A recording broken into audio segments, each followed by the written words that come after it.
आप देख रहे हैं श्री हरि कृपा आश्रम चैनल। संस्थापक स्वामी श्री हरि चैतन्य पुरी जी महाराज।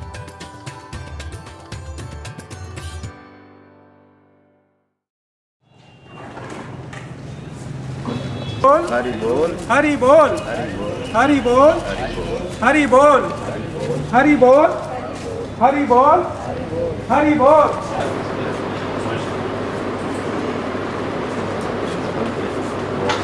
सौभाग्य हमारा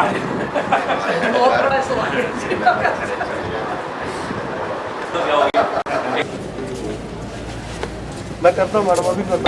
हरि बोल, हरि बोल, हरि बोल, हरि बोल, हरि बोल, हरि बोल, हरि बोल, हरि बोल, हरि बोल, हरि बोल, हरि बोल, हरि बोल, हरि बोल, हरि बोल, हरि बोल, हरि बोल। श्री एस टी गर्ग की प्रिंसिपल श्री शिवशंकर पाहवा जी,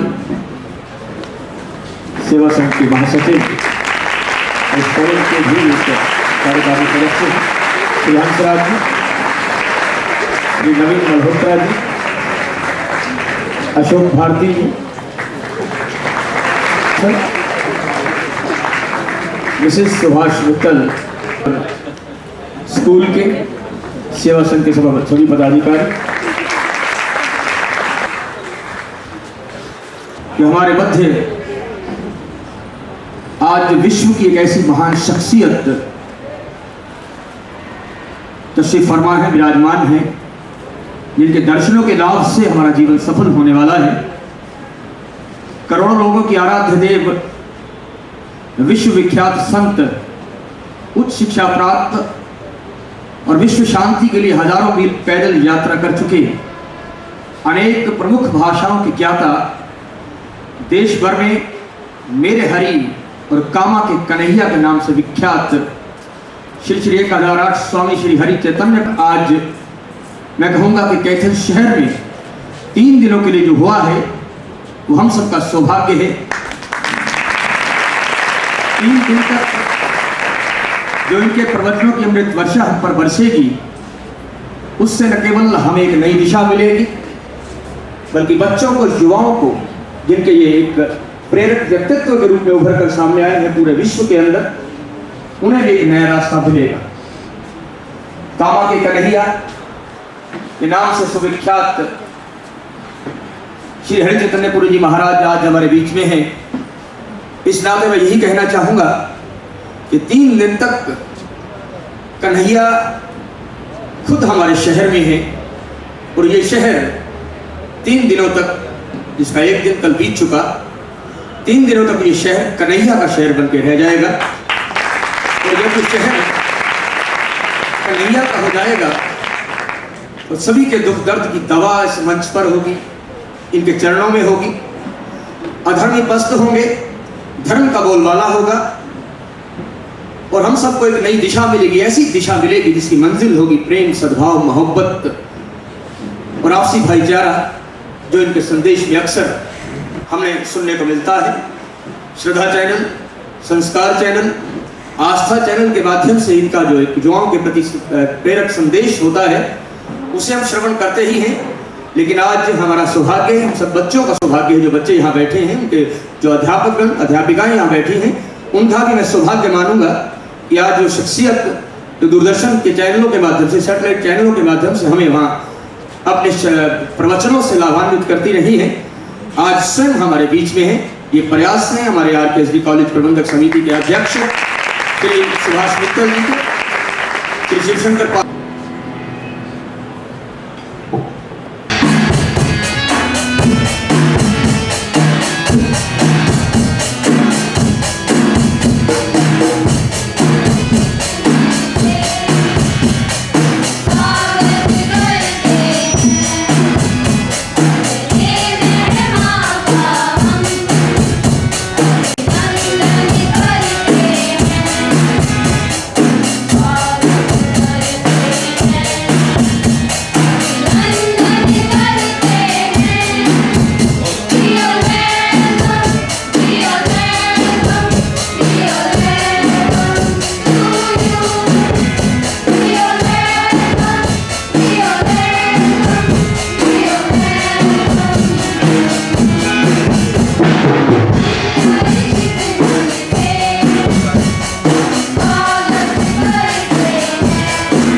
मित्तल साहब, अध्यापक वर्ग, मेरे सेवा संघ के साथी व प्यारे प्यारे बच्चों, निसंदेह आज हम परम सौभाग्यशाली हैं कि आज हमारे मध्य में एक ऐसे संत विराजमान हैं जिनके परिचय को शब्दों में बांधना नामुमकिन सा लगता है।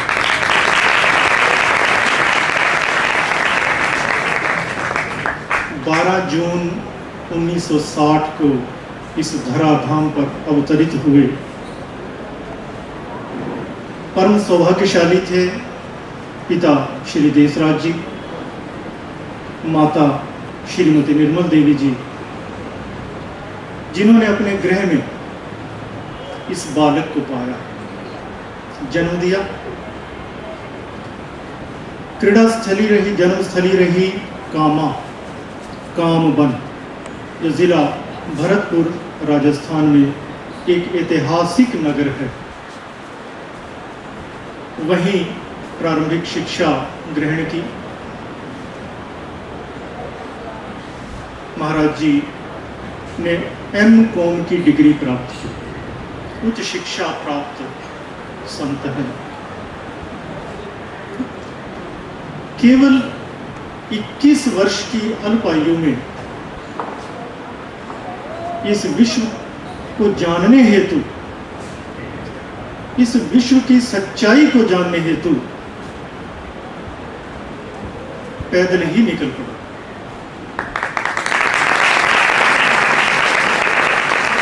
बच्चों, आप ये जानकर हैरान होंगे कि 23,000 किलोमीटर ये पैदल चलते ही रहे। और ये रास्ता कोई GT रोड का रास्ता नहीं था। जंगल थे, पहाड़ थे, रेगिस्तान थे, हिमालय की ऊंचाइयां थी।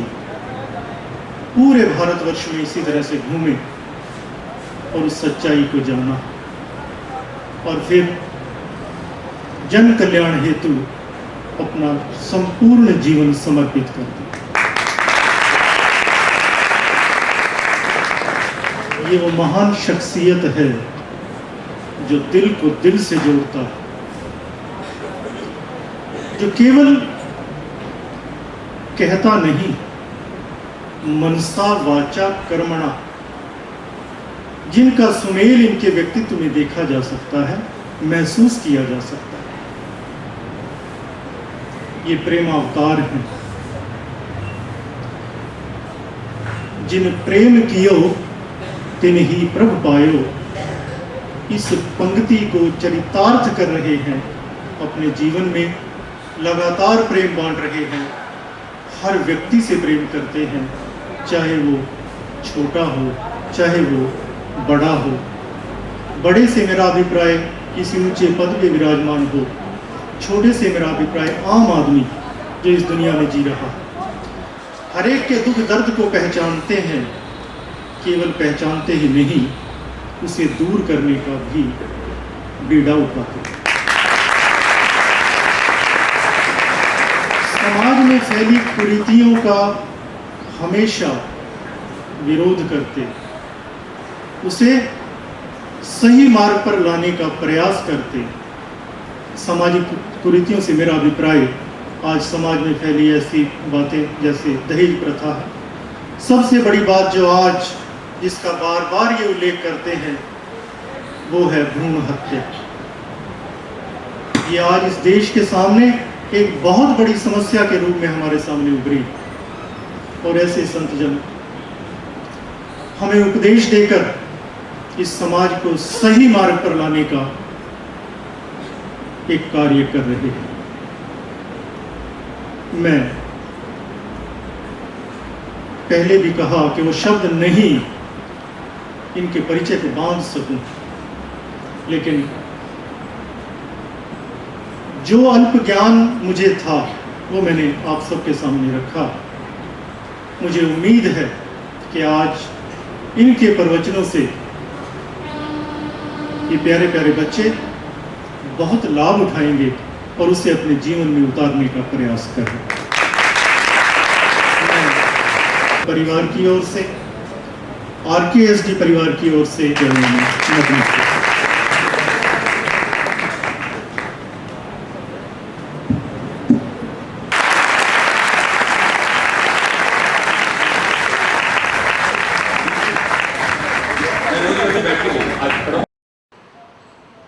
भारतीय संस्कृति के अनुरूप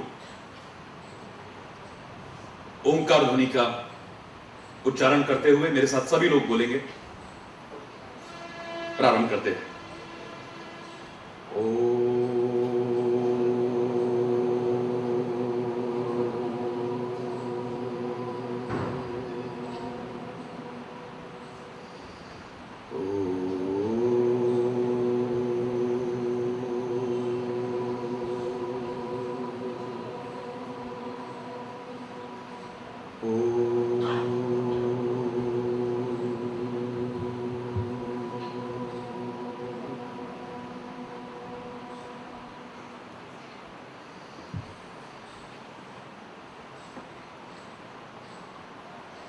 सबसे पहले सराहना करता हूं इस विद्यालय की, प्रबंधक समिति की और अध्यापकों की, जिन्होंने आप प्यारे प्यारे नन्हे मुन्ने बच्चों को, देश के भावी कर्णधारों को, जिन पर हम सब की निगाह टिकी है, तो एक अच्छा विचार, अच्छा चिंतन देने का भाव प्रस्तुत किया। बहुत बहुत साधुवाद के पात्र हैं, प्रशंसनीय हैं। और उससे कहीं ज्यादा प्रशंसा आपकी करूंगा कि आप इतने अनुशासन और मर्यादा के साथ यहां बैठ करके कुछ अच्छा जानने के लिए उत्सुक हैं। सबसे पहले मेरे प्यारे बच्चों, एक लक्ष्य होना चाहिए हमारे जीवन में, और शायद आप ही नहीं, बड़े बड़े लोगों से भी पूछो तो अधिकांश लोगों के जीवन में कोई लक्ष्य नहीं है, एमलेस जीवन। अगर पूछा जाए व्हाट इज योर एम, लक्ष्य क्या है आपका, यही उत्तर आता है, सच बता रहा हूं। प्यारे प्यारे बच्चों से पूछा जाए कि प्यारे बच्चों What do you want to be? क्या बनना चाहते हो आप? तो बहुत से लोग बोल नहीं पाते हैं, या बहुत से लोग रटा रटाया बोलते हैं, अपने हृदय से नहीं, जो अपने परिवेश में उन्हें रटाने की कोशिश की गई है कि तुम्हें डॉक्टर बनना है, इंजीनियर बनना है, साइंटिस्ट बनना है, ये बनना है, वो बनना है। अधिकांशतः मैंने देखा थोपा जाता है। बहुत कम खुशकिस्मत होंगे जिनके मन में यह आता होगा कि मैं ये बनना चाहता हूं, मैं ये बनना चाहता हूं।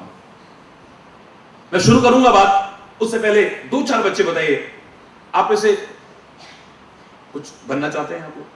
आप बताइए, जो कुछ बनना चाहते हैं अपने जीवन में। आइए, क्या करते थे, आज उठाइए। आप बनना चाहते हैं ना, बोलो बनना चाहते हैं। डॉक्टर्स कौन बनना चाहते हैं? हाथ उठाओ। चलो, एक बेटी है, आइए, इधर भी हैं बच्चे, बहुत अच्छे। इंजीनियर्स कौन बनना चाहते हैं?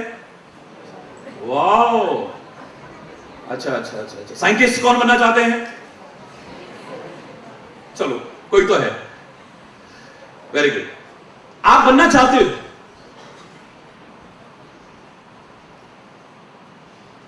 बनेंगे या नहीं बनेंगे ये आगे, लेकिन आपके लिए नहीं, सारे संसार के लोगों के लिए वो जीवन की उन महानताओं को, ऊंचाइयों को, बुलंदियों को छू सके। आपका ये लाठी वाला भैया हरि चैतन्य अपने हृदय से शुभकामना करता है, परमात्मा से प्रार्थना करता है। लेकिन मेरे प्यारे बच्चों, आप में से लगभग सभी ने कहा है कुछ तो बनना चाहते हैं, जो भी बनना चाहते हैं। लेकिन एक बात मैं जरूर कहूंगा कि दीज ऑल आर ड्रीम्स, ये सपने हैं सारे। डोंट माइंड, ओके, बुरा ना माने आप, कहे बिना नहीं रहूंगा। दीज ऑल आर ड्रीम्स, सपने हैं ये सारे के सारे। सपने देखने में कोई बुराई नहीं। मैं तो बचपन से कहा करता हूं कि सपने भी देखने हैं तो बहुत ऊंचे ऊंचे देखा करो, कभी नीचे सपने भी देखने की कोशिश मत करो। लेकिन खाली सपने देखने से काम नहीं चलेगा। सपने देखने में कोई बुराई नहीं है, लेकिन इतना याद रखिएगा कि you have to pay the price to make them come true. उनको साकार करने के लिए you have to pay the price, तुम्हें कीमत भी चुकानी पड़ेगी। इस बात को कभी भूलने की कोशिश मत कीजिए। तुम्हें प्रयास नहीं करना पड़ेगा। हां, इतना अवश्य कह सकता हूं कि सबकी शुभकामनाएं, बड़ों के आशीर्वाद और ईश्वर की कृपा तुम्हारे प्रयास के साथ साथ अगर जुड़ जाए तो सफलता से तुम्हें कोई रोकने की सामर्थ्य नहीं रखता है। प्रयास तुम्हारा, लेकिन बचपन से सुनते आए हैं God helps those who help. क्या बात है, आपको तो आता है। हिम्मते मर्दा मददे खुदा, जो खुद कोशिश करते हैं वो परम सत्ता, जैसे राम कह लो, कृष्ण कह लो, शिव कह लो, दुर्गा कह लो, अल्लाह कह लो, वाहिगुरु कह लो, खुदा कह लो, जो भी तुम कहते हो वो अलग अलग नहीं है कि वो भी तुम्हारी सहायता करता है। और जब वो सहायता करता है, सफलता न मिले ऐसा हो नहीं सकता है। प्रयास आपका, कृपा उसकी, आशीर्वाद गुरुजनों के और माता पिता के, अभिभावकों के, शुभकामनाएं सबकी। सब अपना अपना महत्व रखते हैं। इन सबको जोड़ लेना इज इक्वल टू सक्सेस। सफलता अवश्य मिलेगी तुम्हें। असंभव कुछ नहीं है। ये आप छोटी छोटी बातें कर रहे हो, हैं? डॉक्टर, इंजीनियर, आजकल तो कितने अभी बोल हैं? जीवन का कोई ऐसा कार्य नहीं है जिसे तुम ना कर सको। परमात्मा की सर्वोत्कृष्ट कृति मानव, तू अगर संकल्प लेकर के आगे बढ़े तो असंभव को संभव करके दिखा सकता है, कठिन को सरल करके दिखा सकता है। कुछ भी तेरे लिए असंभव नहीं है। और मैंने तो राष्ट्रीय अंतरराष्ट्रीय बहुत पुरस्कार भी प्राप्त किए और कूड़े के ढेर में डाल दिए। मेरे बारे में सब जानते हैं, अधिकांशतः कूड़े के ढेर में डाल दिए। मेरे लिए सबसे बड़ा पुरस्कार आपका प्यार है, आपका है? लेकिन एक प्रेरणा के लिए सुना रहा हूं, सेल्फ प्रेजिंग नहीं। अगर कहीं पर भी आत्म प्रशंसा की बू आए तो मैं क्षमा चाहूंगा। आपको प्रेरणा देने के लिए कह रहा हूं कि when I was in 6th class, 6ठी कक्षा में, मुझे एक ऐसे कंपटीशन में प्राइज मिला था और ऐसे लिखना था,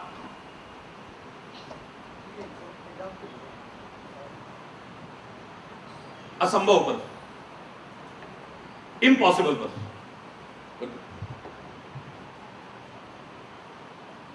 लोगों ने 8-8, 10-10 पन्ने रंगे, लेकिन मैंने खाली इतना लिखा था, मुझे आज तक याद है, आई, बोलो, plus M plus possible is equal to impossible.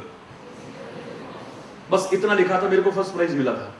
Impossible की स्पेलिंग आप भी जानते हैं, तो उसमें क्या निकल के आएगा? I am. अरे impossible itself says that I am possible, so nothing is impossible in this world. You can say, तुम कह सकते हो nothing is impossible in this world. अगर तू कोशिश करे, ग्रेविटी के कारण, गुरुत्वाकर्षण के प्रभाव के कारण कोई भी चीज ऊपर नहीं जाती, लेकिन मानव जब संकल्प लेकर के आगे बढ़ा, प्रयास किया, तो गुरुत्वाकर्षण की, उस ग्रेविटी की परिधि से पार निकल गया। अंतरिक्ष में कदम रखा जहां ग्रेविटी है ही नहीं, गुरुत्वाकर्षण का प्रभाव ही नहीं है, आदमी हवा में लहराता है, कोई नीचे नहीं गिरता है। गुरुत्वाकर्षण के सिद्धांत को भी असंभव माना जाने वाला फेल करके दिखा दिया। अगर तू कोशिश कर, क्या संभव करेंगे? सबसे ऊंची चोटी हिमालय की कौन सी है, बोलो ना? Mount Everest. मैं तो हिमालय में बहुत गया हूं, माउंट एवरेस्ट पे जरूर नहीं गया हूं, लेकिन उससे बहुत थोड़ा नीचे तक तो गया ही हूं। ईश्वर की कृपा से, मेरी सामर्थ्य नहीं थी। 22,500 फीट की हाइट तक तो मैं गया ही हूं। और अगर आपको मालूम हो तो माउंट एवरेस्ट कितनी हाइट पे है जी? हाँ, हरि बोल, एक बार बोलो ना, बोलो ना। करोड़ों लोग बोलते हैं बड़ी श्रद्धा से, एक बार आप लोग बोलो ना, और जोर से बोलो ना एक बार। बहुत अच्छे। तो माउंट एवरेस्ट हिमालय की सबसे बड़ी चोटी है विश्व की। लेकिन जब मानव संकल्प लेकर के कोशिश करता हुआ आगे बढ़ा, वो सबसे ऊंची चोटी भी बौनी हो गई। उसको भी अपने पैरों से रोंदने वाला उस पर भी झंडा गाड़ने वाला हमारे तुम्हारे बीच में से ही कोई था, कोई आसमान से नहीं करता। सागर को अथाह मानते थे, अगाध मानते थे, जिसकी गहराइयों को नापा नहीं जा सकता है। लेकिन प्रयास किया मेरे वैज्ञानिक भाइयों ने, सागर की गहराइयों को नाप के दिखा दिया है। अगर मैं कहता हूं तो कोई अतिशयोक्ति नहीं कि nothing is impossible in this world, it may be difficult, कठिन हो सकता है, असंभव कुछ नहीं है। और कठिन भी कब तक है मेरे प्यारे बच्चों, जब तक तुम करने की कोशिश नहीं करते हो या उसके बारे में जानते नहीं हो। ध्यान से सुनना, सुन रहे हो ध्यान से, मैं देख रहा हूं, लेकिन एक शब्द भी छोड़ने की कोशिश मत कीजिएगा। आपको जीवन में जहां तहां काम आएगा, इतना मुझे भरोसा है। ये कोई कथा बोलने नहीं आया हूं मैं, यहां तो क्या, विद्यालय में तो क्या, सारे विश्व में घूमता हूं, मैंने कहीं कोई कथा की भी नहीं है। स्वयं भी व्यावहारिकता के, यथार्थता के धरातल पर जीने की कोशिश करता हूं और उस पर जीने का संदेश लोगों को देने की कोशिश करता हूं। प्रैक्टिकल बात, संसार में कुछ कठिन भी जो लगता है तुम्हें, वो क्यों लगता है, उसके अनेक कारण मैंने खोजे अपने अनुभव के आधार पर। और ऐसा नहीं कि वो निजी अनुभव हो, सर्वमान्य, अकाट्य जिसे कहा जा सके। 2-3 बताता हूं। एक, कोई भी काम कठिन हमें क्यों लगता है, जब तक हम उसे करने की कोशिश नहीं करते हैं। मैं भी सोचा करता था, हाय लोग पैदल कैसे चलते होंगे जो 2 किलोमीटर कभी पैदल ना चलता हो। अब लगता है कि 23,000 किलोमीटर पैदल है? करने की कोशिश की ना, तो शुरू में 5 किलोमीटर में ही, फिर 7 किलोमीटर, क्षमता बढ़ती रही, फिर 8 किलोमीटर, अब तो 62 किलोमीटर बिना रुके, बिना पानी पिए भी ईश्वर की कृपा से सीधा चला जाता है, नॉन स्टॉप। बहुत मुश्किल लगता था, बहुत मुश्किल लगता था, असंभव सा लगता था, लेकिन जब करने की कोशिश की तो अब मुझसे कोई कहे कि पैदल, हाँ ले, इसमें क्या है, हाँ, क्या मुश्किल है। जब करने की कोशिश करोगे तो कोई भी काम मुश्किल नहीं लगेगा। हाँ इतनी मोटी किताब कैसे पढ़ेंगे रे, अरे तन्ने बेरासा है, इतनी मोटी किताब है, इतनी मोटी, हाय कैसे पढ़ेंगे, हाय कैसे पढ़ेंगे, हाय कैसे पढ़ेंगे, यही हो रहा था शुरू में। लेकिन जब 2-2, 4-4 पन्ने पढ़ने की कोशिश की और जब बीच में पहुंचे ना, इसमें क्या है, और अगली क्लास में पहुंचे, पिछली क्लास वाले ने पूछा, भाई इतनी मोटी किताब तुमने कैसे, अबे कुछ भी नहीं है इसमें, एक बार तो कोशिश तो करके देख, शुरुआत करके देख। हाँ मैंने कहा कि एक ही दिन में, slow and study wins the race, practice makes a man perfect. लगातार चलते रहो, चाहे धीरे धीरे चलो, धीरे धीरे चलो, निरंतर चलो। ये नहीं कि परीक्षा के दिन में खाली 15 दिन रात दिन घट्टा लगा रहे हैं, नियमित पढ़ो, थोड़ा थोड़ा पढ़ो, कोई भी असंभव नहीं लगेगा, कोई मुश्किल नहीं लगेगा, बड़े आराम से पढ़ जाओगे, कुछ भी नहीं है इसमें, करने की कोशिश करो।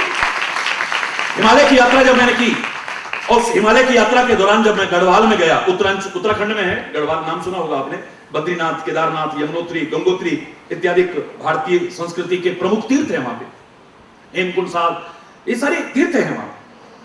तो जिस भी स्थान पर जाओगे आपको वहां पर गर्म कुंड मिलेंगे, तप्त कुंड मिलेंगे। साइंस की भाषा में उसे कहेंगे सल्फर स्प्रिंग्स, जो स्किन डिसीजेस में भी बहुत फायदा पहुंचाती है सल्फर होने की वजह से।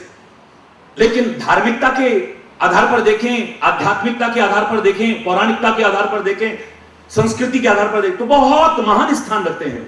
तो गर्म कुंड है, हाथ डालोगे तो नहाना इसमें, अगर कोई नहा ना रहा हो और आपको पता ना हो कि इसमें नहाया जाता है, अबे मरना है, दिमाग खराब है, ओ बाप रे। लेकिन तुम्हारे सामने अगर कोई उसमें घुस जाए और तुम भी धीरे धीरे धीरे धीरे कोशिश करो, शरीर की कैपेसिटी सहन करने की बढ़ती जाएगी, उसके बाद वहां से निकलने का मन नहीं करता। जो गए हैं वो जानते हैं, या कभी भगवान की कृपा से आपको जाने का मौका मिले तब पता चलेगा कि जब करने की कोशिश करो तो फिर कुछ भी असंभव तो क्या, कठिन भी नहीं लगेगा, कठिन भी नहीं लगेगा।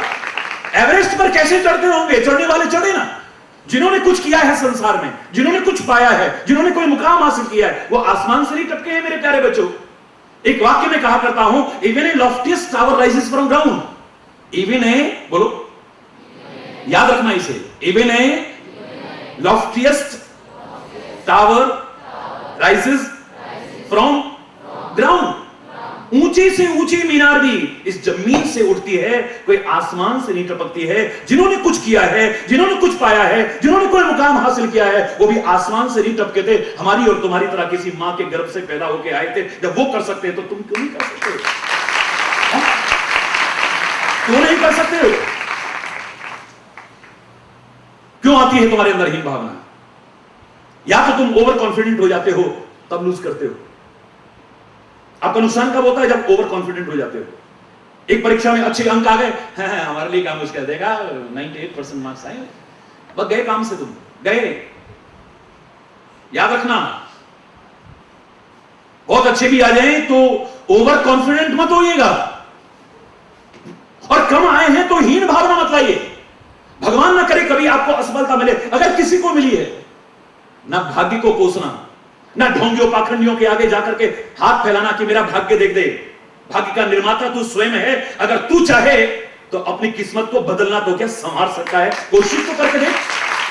तू निर्माता स्वयं है अपने भाग्य का। ज्योतिष होगा हमारे वेदों का एक अंग, लेकिन आज की जो समय की मांग है, जीवन को ज्योतिष का गुलाम बनाने की नहीं, जीवन को ज्योतिर्मय बनाने की आवश्यकता है। अंधकार से प्रकाश की ओर आगे बढ़ने, तमसो मा ज्योतिर्गमय के सिद्धांत को अपनाने की आवश्यकता है। किसी के आगे हाथ फैलाने की आवश्यकता नहीं। कितनी भी लाइनें लगती हो, किसी मुंडी हिलाने वाले के पास में जाकर के नाक रगड़ने की आवश्यकता नहीं है। देवी माता में पास होगा कि नहीं? अगर तू मेहनत करे, तेरे भविष्य को उज्जवल बनाने से कोई रोक नहीं सकता है। मैं दावे से कह रहा हूं, मेहनत करे इंसान तो क्या हो।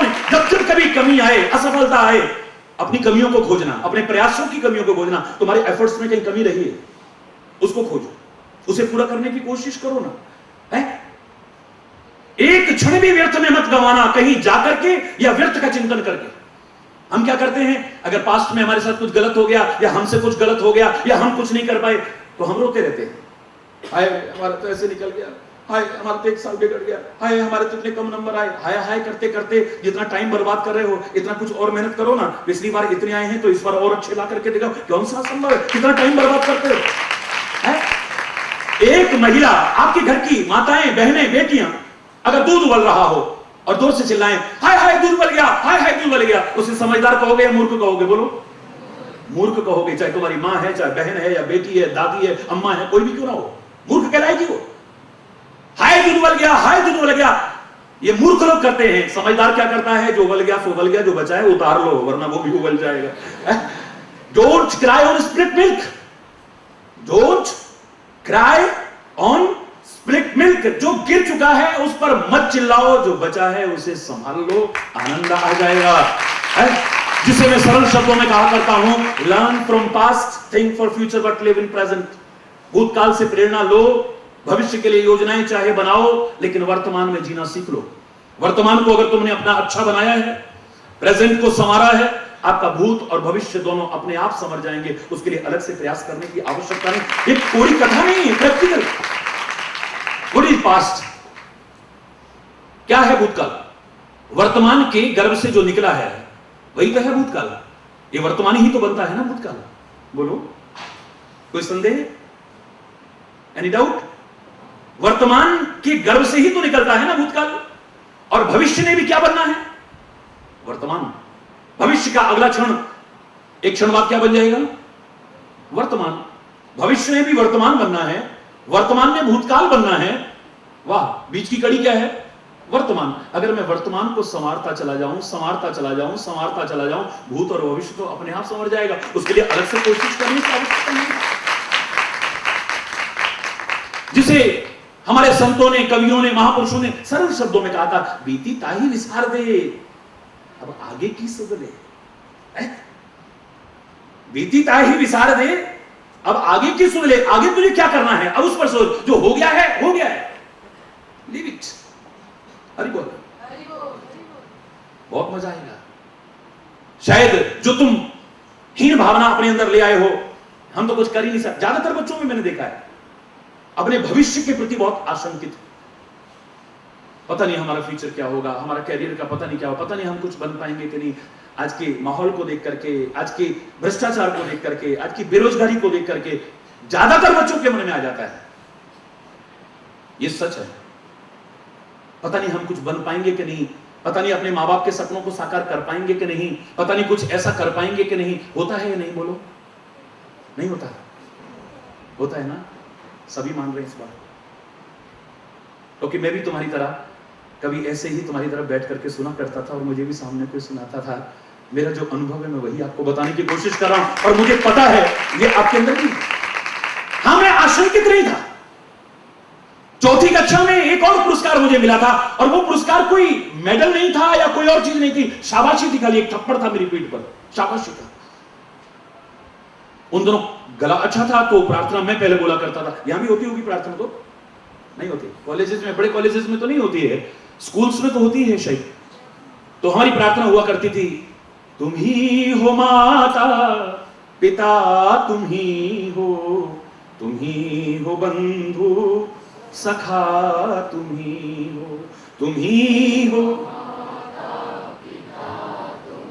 जो बोल सकते हैं बोलिए। पूरी प्रार्थना नहीं बोल पा रहा, डोंट वरी। इसी में एक पंक्ति आया करती थी, जो खिल सके ना वो फूल हैं हम, आती थी ना। पूरे भारत की पदयात्रा में मैंने बदलवाई है, लेकिन ये प्रेरणा कहां? चौथी कक्षा में मिली थी। एक दिन प्रार्थना बोलनी बंद कर दी मैंने। शारीरिक व्यायाम के जो शिक्षक होते थे ना, पीटीआई कहते हैं या क्या कहते हैं, कई जगह पर कुछ कहते हैं, तो उन्होंने, बेटा प्रार्थना क्यों नहीं बोल रहे हो? मैंने कहा मैं नहीं बोलूंगा। क्यों नहीं बोल रहे हो? मैंने कहा नहीं बोलूंगा।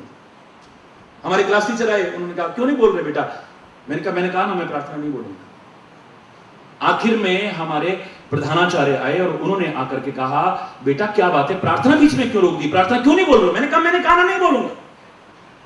और 2-3 दशक के बीच हमारे संबंधों की जो मधुरता थी, गरिमा थी, वो खत्म हो गई है आज। माता पिता और बच्चों के बीच, शिक्षक और विद्यार्थियों के बीच इतना अपनत्व का संबंध था। हम दिल खोल करके बात कह सकते थे क्योंकि हम उनका सम्मान करते थे और वो भी हमें बहुत प्यार देते थे। कई बार तो लगता था माँ बाप भी उतना प्यार नहीं देते थे जितना विद्यालय में शिक्षक हमें प्यार दिया करते थे।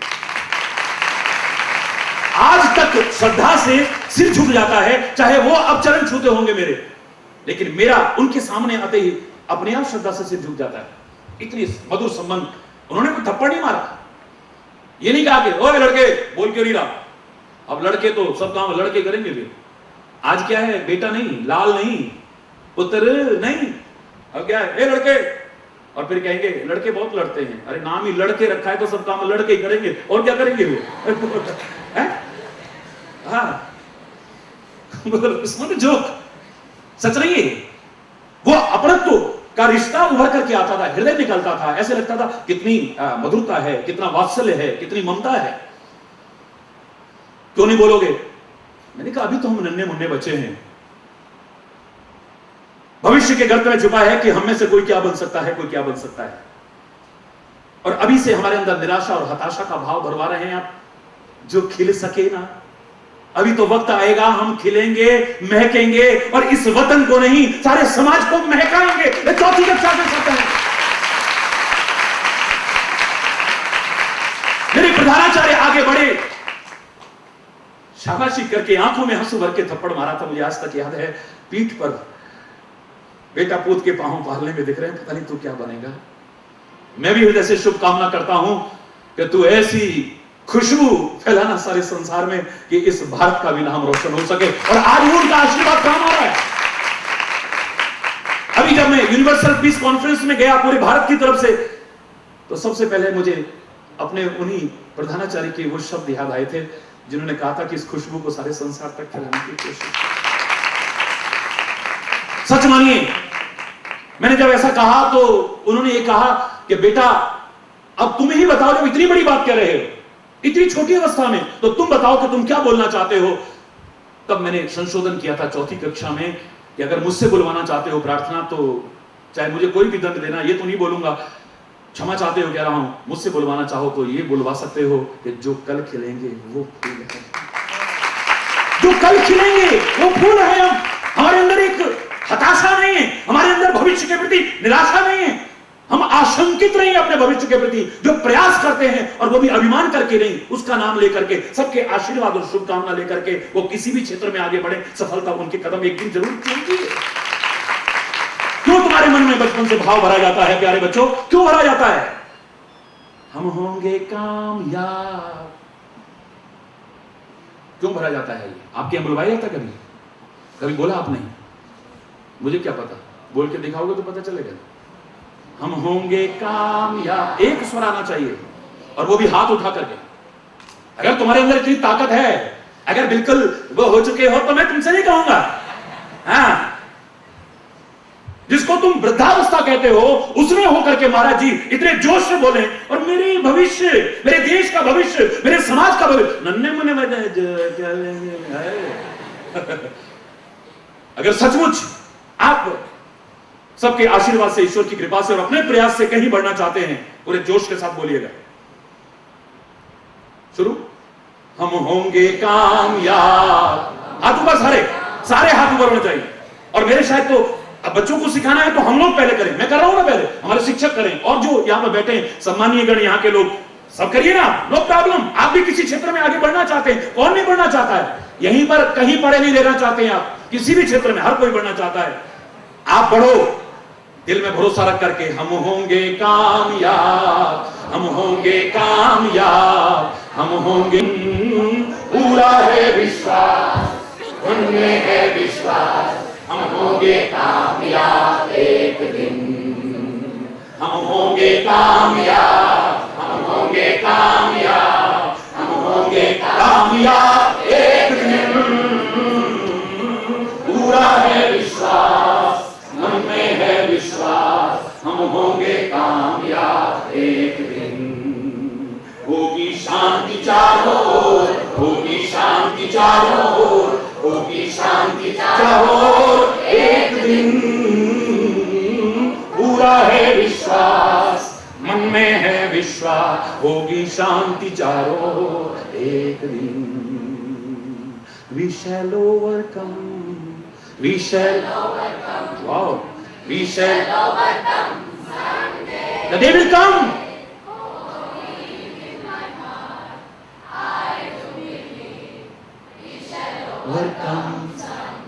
अब मैं आपके लिए ताली बजाता हूं, और समय काफी हो रहा है, बहुत कुछ बोलना चाहता हूं। मेरे प्यारे बच्चे जब मेरे सामने होते हैं, सच मानिए, समय की पाबंदी करने वाला, इतनी पंक्चुअलिटी जिसके जीवन में हो, मैं घड़ी नहीं पहनता, लेकिन लोग मुझसे घड़ियां मिलाते हैं। ये अभिमान से नहीं कह रहा हूं, एवरीबॉडी नोज। लेकिन आप लोग जब सामने होते हो तो उस पंक्चुअलिटी को भी भूल करके मैं ज्यादा से ज्यादा आपके साथ कुछ ऐसा शेयर करना चाहता हूं जो आप अपने जीवन में अपना करके बहुत आगे बढ़ सको, बहुत आगे बढ़ सको। ये शब्द कभी खत्म नहीं होंगे। ये शरीर तो आया है, एक दिन चला जाएगा, लेकिन ये शब्द कभी नहीं खत्म होते हैं। ये शब्द एक आत्मविश्वास से बढ़ते रहे तुम्हारे अंदर। शारीरिक बल भी आप में होना चाहिए, अपना महत्व है। एक लुंज पुंज मत बनो। बाहर के लोग भी अपनी दिनचर्या को, खान पान को अच्छा रखते थे, क्यों? क्योंकि इसका परिणाम क्या मिलेगा? Early to bed and early to rise makes a man healthy. सबसे पहले हेल्दी, वेल्दी एंड वाइज। पहले कहा हेल्दी। गांव में भी बुजुर्ग लोग, हमारे आदरणीय बुजुर्ग लोग, अगर दुनिया का सबसे बड़ा सुख कहते हैं तो यहां बुजुर्ग भी बैठे हैं कई, क्या कहते हैं जी? सबसे पहला सुख, देखिए, पहला सुख निरोगी काया, बाकी सब बाद में। शरीर के स्वास्थ्य का अपना महत्व है, इसको नकारा नहीं जा सकता है। शरीर में ताकत होनी चाहिए। शायद इसलिए शारीरिक शिक्षा का भी समय विद्यालय की उन कक्षाओं में एक समय रखा जाता है, सुनिश्चित करके सिखाया जाता है आपको। ये शारीरिक शिक्षा के, व्यायाम के जो अध्यापक रखे जाते हैं, इसीलिए रखे जाते हैं। लेकिन मेरे प्यारे बच्चों, अगर आपका मनोबल बहुत मजबूत है, अगर आपका आत्मबल बहुत मजबूत है, आपका सेल्फ कॉन्फिडेंस, आत्मविश्वास बहुत मजबूत है, एक बार शरीर में ताकत ना भी हुई तो तुम असंभव को संभव करके दिखा दोगे। बड़े बड़े ताकतवर जो ना करके दिखा। अपने मनोबल को कभी कमजोर मत होने दो। शारीरिक बल भी लाओ, लेकिन मनोबल, आत्मबल, आत्मविश्वास को कभी लूज मत करना। कभी भी इसे अपने से दूर मत होने देना, कभी भी दूर मत होने देना। अंग्रेज ऑफिसर ने कहा, तुमने इतने निर्दोषों पर गोलियां चलाई, एक गांधी को भी गोली मार देते तो तुम निष्कंटक राज्य करते। करोड़ों लोग इसके एक बैनर तले इकट्ठे हो जाते हैं, हिंदू, मुसलमान, सिख, ईसाई, कोई भेदभाव नहीं। अरे एक गोली खर्च होती तुम्हारी और कितना बड़ा कांटा तुम्हारे राज्य का, रास्ते का निकल जाता। पता है अंग्रेज ऑफिसर ने क्या आंसर दिया? उसने कहा आपने उसको गोली क्यों नहीं मारी? वो कहता है मुझे पता ही नहीं था कि ढाई हड्डी वाला भी इतना बड़ा काम करते हैं। मुझे पता ही नहीं था कि ढाई हड्डी वाला, उसके शरीर में ताकत ना रही हो लेकिन मनोबल था, आत्मबल था, आत्मविश्वास था। एक दिन होगा हमारा देश आजाद होकर के रहेगा रहेगा रहेगा। We shall overcome, we shall overcome, we shall overcome someday. The day will come. कोई रोक नहीं सकता है, कोई टोक नहीं सकता है। वरना सन 1857 में मंगल पांडे क्यों कोशिश करता? वो जानता था कितने लोग हैं हम, हमारे पास कोई ताकत नहीं है। कितने लोग हैं हमारे पास, अंग्रेजों का मुकाबला करने की सामर्थ्य नहीं है। लेकिन वो जानता है एक चिंगारी भी अगर हम भड़का देंगे, ये कभी शोला बनेगी, कभी दावानल बन करके इनको जला देगी, राख कर देगी और हमारा देश छोड़ करके जाएंगे। हमारे सामने ना सही, बाद में ही सही, ये देश तो आजाद होकर के रहेगा। हमारा बलिदान बेकार नहीं जाएगा, नहीं जाएगा। अगर ये सेल्फ कॉन्फिडेंस ना होता, मंगल पांडे अपनी कुर्बानी देता? सन 1857 में देश तो आजाद 1947 में हुआ। बोलिए,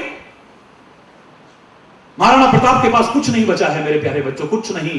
राज्य खत्म, पैसा खत्म, शस्त्र खत्म, सेना खत्म, साधन खत्म, जंगलों में भटक रहे थे। खाने तक को नहीं है, खाने तक को। जिगर के टुकड़े को भी जब भूख से बिलबिलाते देखा, खुद तो मरते हैं लेकिन बच्चे को भूख से मरते देखा तो नहीं रहा गया। कुछ इसके अंदर जाए, आखिर में घास की रोटी बनाई। लेकिन समय की विकट स्थिति देखिए आप, वो घास की रोटी खा करके शायद इसका जीवन बच जाए, लेकिन उसको भी जंगली बिलाव आया, लेकर के भाग गया। पढ़ते हो गए आप लोग, है सब कुछ खत्म हो गया, लेकिन अभी भी कुछ कर गुजरने की चाह है। और वह देश विल जहां चाह है वह राह अपने आप मिल जाती है। चलना तुम्हारे ऊपर है, नहीं चलोगे तो कुछ नहीं मिलेगा। फिर चलने की कोशिश की है, बिना साधन के चलने की कोशिश की है, और एक दिन वो आया कि मनोबल के कारण, आत्मबल के कारण, आत्मविश्वास के कारण फिर से उस स्थिति तक पहुंच गए यहां कभी किसी ने सोचा भी नहीं। वो करके दिखा दिया। महाराज गुरु गोविंद सिंह जी महाराज के पास में क्या बचा रहा? जिगर के टुकड़ों तक को दीवार में चिनवा दिया गया।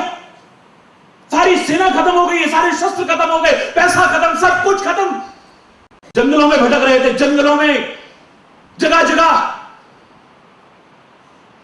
ये सब खत्म हो गया, लेकिन मनोबल नहीं टूटा है अभी, आत्मबल नहीं टूटा है अभी, आत्मविश्वास खत्म नहीं हुआ है। परमात्मा से भी प्रार्थना करते हैं, देहो शिवा वरदान ही है, शुभ करवंते कबहू न टरो। जब लड़ो अरिसो, यही कहा था ना, एक तो शुभ काम करता रहूं, और जब शत्रु से लड़ूं कभी पीछे मुड़ के देखूं।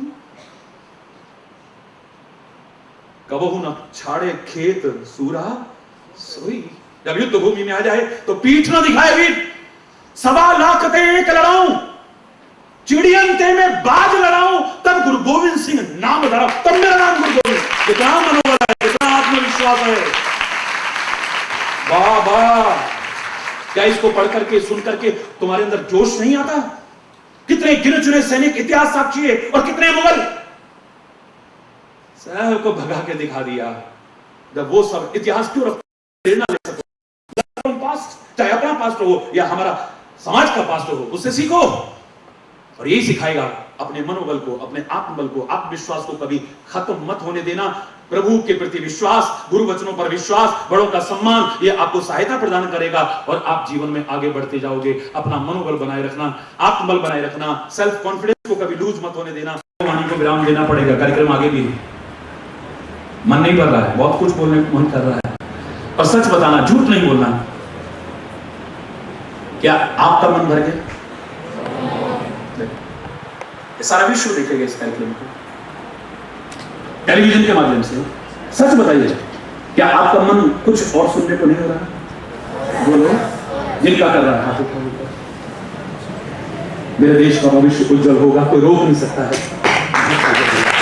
ये सुनने की चाह अगर आपके मन में है, मैं दावे से कह रहा हूं, हृदय से दुआएं दे रहा हूं, आशीर्वाद दे रहा हूं, शुभकामनाएं कर रहा हूं, ईश्वर से प्रार्थना कर रहा हूं आप सबके उज्जवल भविष्य के लिए, विद्यालय के उज्जवल भविष्य के लिए, अपने इस प्यारे वतन, अपने प्यारे हिंदुस्तान के उज्जवल भविष्य के लिए, और सारे समाज के उज्जवल भविष्य के लिए। सर्वे भवन्तु सुखिनः, सर्वे सन्तु निरामयाः, सर्वे भद्राणि पश्यन्तु, मा कश्चित् दुःख भाग् भवेत्। ये वाणी जब ईश्वर की कृपा से हमारे भारत की, इसमें मेरा कुछ नहीं है, भारतीय चिंतन है इतना महान है, इसमें मेरा श्रेय नहीं है, credit goes to not to me, उसको क्रेडिट जाता है जिसमें इतना महान चिंतन है। जब मैं अभी लंदन में वहां बोलने लगा, 5-5 मिनट का समय था हमारा बोलने का, और मैं तो समय का बड़ा पाबंद हूं। 4.5 मिनट के बाद जब मैं रुकने की तरफ आगे बढ़ने लगा तो कितने धर्मों के लोग तो खड़े होकर के कहने लगे कि हमारा भी टाइम ले लीजिए, लेकिन आप बोलिए। जिसे सारी दुनिया देख रही थी, सारी दुनिया, सारा विश्व देख रहा था, उस समय सच बताऊं आंखें भर आई थी। मैं रात को चर्चा की थी लेकिन पूरी कर नहीं पाया कि मेरा दिल ना भराए। वहां रह करके भी लोग कह रहे थे महाराज जी वहां आपको कैसा लगा? मैंने कहा कितनी बार आप लोगों का प्यार याद करके वहां आंखें भरी थी, कितनी बार अपने वतन की याद करके आंखें भरी थी, कितनी बार वहां के लोगों का प्यार और आदर सम्मान देख करके आंखें भरी थी, कितनी बार अपनी भारतीय संस्कृति का इतना ऊंचा सम्मान देख करके, गौरव देख करके आंखें भरी थी, और कितनी बार मेरे मुंह से फिर भी निकला था, ए मेरे प्यारे वतन, ए मेरे बिछड़े चमन, तुझ पे दिल कुर्बान, तू ही मेरी आरज़ू, तू ही मेरी आबरू, तू ही मेरी आरज़ू, तू ही मेरी जुस्तजू, तू ही मेरी जान, है मेरे प्यारे वतन, है मेरे। वैसे बिछड़ा नहीं, वहां भी उसकी याद बनी थी, कितनी बार वहां भी बोला होगा, सारे जहां से अच्छा हिंदुस्तान हमारा। इसी को याद करके सब जोर से बोलेंगे, भारत माता की, भारत माता की, भारत माता की। बुढ़े बुढ़े ऐसे कर लेना, जवान करो लोग, भारत माता की। यहाँ तो सारे जवान, हरी बोल।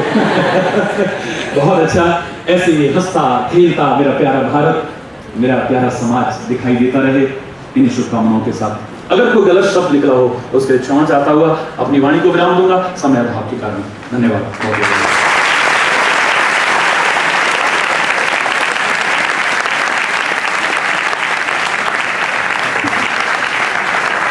एक संकल्प जो आप यहाँ से लेके जाने वाले हैं, अपने साथ वो गांठ बांध लीजिए कि भूतकाल से प्रेरणा लें,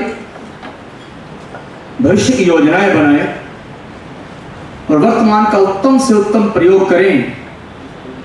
अगर आप ऐसा कर सके तो स्वर्णिम भविष्य आपकी ओर बाहें फैलाए खड़ा है। दिल तो नहीं करता कि महाराज जी इस मंच से रुखसत हों, लेकिन इतनी मसरूफियत है, इतने कार्यक्रम हैं, शहर का हर बाशिंदा आज इनको सुनना चाहता है, इनके प्रवचनों का लाभ लेना चाहता है, भविष्य को सुरक्षित करना चाहता है। तो ऐसे में यहाँ से अलविदा तो हम कहेंगे ही, लेकिन इससे पहले कोटि कोटि आभार व्यक्त करना चाहते हैं। आभार व्यक्त करें, प्यारे बच्चे सभी यहाँ मौजूद हैं। आप सब लोग टेलीविज़न तो देखते ही हैं, आस्था चैनल देखते हैं, संस्कार चैनल देखते हैं, और आजकल तो सुधा चैनल पर महाराज जी के प्रवचन और उनके प्रश्नोत्तरी कार्यक्रम जो है वो आप सब लोग देखते ही हैं। तो आप सभी भी, जितने भी सज्जन यहाँ मौजूद हैं, अध्यापक अध्यापिकाएं, हमारे सेवा संघ के साथी, कॉलेज के पदाधिकारीगण सभी, और प्यारे बच्चे जितने भी यहाँ बैठे हैं, आप सभी को महाराज जी यहाँ प्रश्नों के लिए आमंत्रित कर रहे हैं। आप प्रश्न करें। महाराज जी का समय का अभाव है, लेकिन 5 मिनट में बच्चे, कोई भी सज्जन महाराज जी से कोई भी जीवन से जुड़ा हुआ कोई प्रश्न, क्योंकि जीवन के सभी पहलुओं से वाकिफ हैं और उस पर प्रवचन करते ही हैं, तो आप कोई भी प्रश्न जीवन से जुड़ा महाराज जी से पूछ सकते हैं, उसका लाभ ले सकते हैं, उसका उत्तर ले सकते हैं। आमंत्रित हैं आप लोग। प्रश्नों का जवाब उनके प्रवचनों के माध्यम से आप तक पहुंच गया है। मैं विनम्र निवेदन करूंगा, doctor S K Garg, principal RKSD college Kaithal, कृपया मंच पर आए और महाराज जी का आभार व्यक्त करें। यहाँ पहुंचे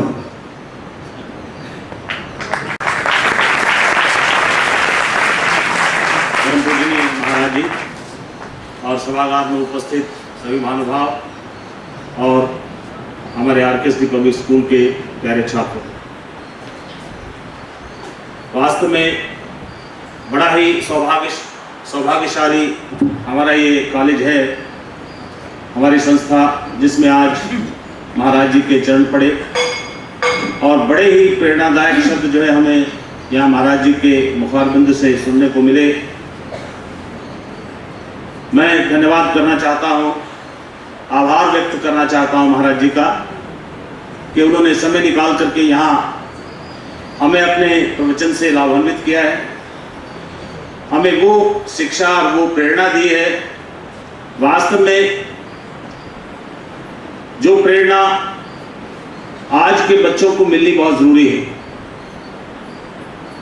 आत्मविश्वास एक बहुत बड़ी शक्ति है। मैं भी अक्सर जो अपने ऑडिटोरियम में अपने स्टूडेंट से बात करता हूं, आत्मविश्वास की शक्ति हम अपने अंदर संजो लें और परिश्रम करने की शक्ति, परिश्रम करने की इच्छा ये अपने अंदर संजो लें, तो मैं नहीं समझता कि कोई भी ऐसी वजह है कि हम अपने जीवन में कामयाब ना हो। परिश्रम सफलता की कुंजी है। मुझे प्रोत्साहन मिला है, उन्होंने जो बातें कही हैं कामयाब होने की, परिश्रम की और आत्मविश्वास की, जो दो चीजें हैं हमारे अंदर हम संजो करके रखें, निश्चित रूप से हम अपने जीवन में कामयाब होंगे। ऐसे महापुरुषों के प्रवचन कभी कभी सुनने को मिलते हैं, हालांकि हम हर रोज क्लासरूम में बहुत ओजस्वी भाषण से, इतने जोशीले भाषण से मैं समझता हूँ सभी सुनने वालों के रोंगटे खड़े हो गए होंगे और हमारे अंदर ये प्रोत्साहन आया होगा, प्रेरणा आई होगी कि हम उनके बताई हुई बातों को अपने मन में बिठा लें और उस पर अमल करें।